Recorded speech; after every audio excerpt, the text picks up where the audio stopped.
म्हाडाच्या 20% घरकुल घोटाळ्यात राजकारणी, बिल्डर, अधिकारी, जागा मालक असे सारेच जण सहभागी असल्यानं खळबळ उडाली। गुन्हा दाखल झाल्यानंतर पोलिसांनी तपास सुरू केला असून संशयित म्हणून सोनू मनवानी यांना चौकशीसाठी ताब्यात घेण्यात आलं। 4000 चौरस मीटरपेक्षा अधिक जागेत एखादा गृह प्रकल्प उभारण्यात येत असेल तर त्यात 20% जागा म्हाडाला द्यावी लागते।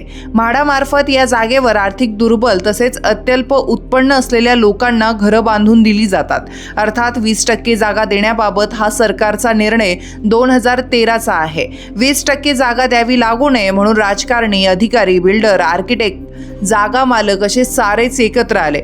4000 चौरस मीटर जागेचे चक्क तुकडे पाडण्यात आले। अर्थात हे सगळं कागदावरच होतं, प्रत्यक्षात मात्र जागा 4000 चौरस मीटरपेक्षा अधिकच होती तेवढीच आहे।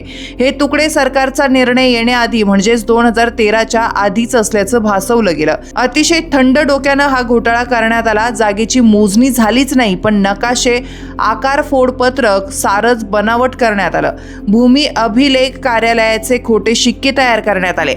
अधिकाऱ्यांच्या खोट्या सह्याही मारून दिल्या। तहसीलदारांकडून 7-12 उतारे तयार करून घेण्यात आले। शहरात गृह प्रकल्प उभे राहत असले तरी 20% जागा मिळत नसल्यानं म्हाडाला संशय आला।